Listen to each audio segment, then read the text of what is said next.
জুলাই সনদ বাস্তবায়নে পিছু হটবে না বিরোধী দল, এমন মন্তব্য করে সংসদের বিরোধী দলের নেতা ও জামায়াতে ইসলামীর আমির ডাক্তার শফিকুর রহমান জানিয়েছেন, এই ব্যাপারে সংসদ ও সংসদের বাইরে সরব থাকবেন তারা।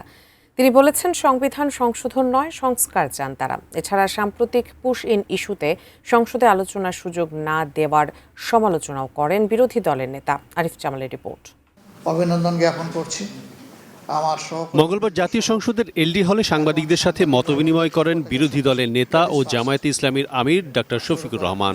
এ সময় বিরোধী দলের উপনেতা ও চিফ হুইপ সহ জামায়াতে ইসলামীর কয়েকজন সংসদ সদস্যও উপস্থিত ছিলেন।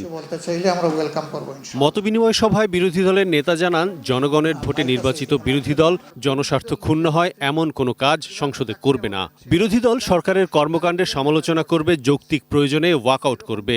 অতীতের মতো অকার্যকর সংসদ দেখতে চান না তারা। আমি বুঝি নির্মাণের শিল্প, সালাম স্টিল বোঝে ডিউরেবিলিটি। সালাম স্টিল, মোস্ট ডিউরেবল স্টিল। সংসদীয় রাজনীতিতে সকল কর্মকাণ্ডের কেন্দ্রবিন্দু হওয়া উচিত সংসদ। এ সময় ভারতের পুশিন ঘটনা নিয়ে সংসদে আলোচনার সুযোগ না দেওয়ারও সমালোচনা করেন বিরোধী দলের নেতা। বলেন, স্পর্শকাতর বিষয় হওয়ার কারণেই বিষয়টি নিয়ে সংসদে আলোচনা হওয়া উচিত। সেই নোটিশটা নিয়ে গড়িমসি করা হচ্ছে। সীমান্তে পুশিন এই সমস্যা। আমার নোটিশদাতাকে ডেকে নিয়ে বলা হয়েছে যে এটা সেনসিটিভ ইস্যু, আপনি একটু উল্লেখ করেন। সাংবাদিকদের প্রশ্নের জবাবে ডাক্তার শফিকুর রহমান জানান, জুলাই সনদ বাস্তবায়নের দাবিতে অনড় বিরোধী দল। জুলাই সনদ বাস্তবায়িত হবে আশা প্রকাশ করে তিনি বলেন, এই দাবি নিয়ে সংসদ প্রয়োজনে রাজপথেও থাকবে বিরোধী দল। দেখেন, যেটা সংসদে সমাধান হওয়ার সংসদে হবে, যেটা না হওয়ার রাজপথে হবে। আমরা জনগণের দাবি ছেড়ে দেব না, ছেড়ে দেওয়ার কোনো অধিকার আমাদের নাই। We are committed.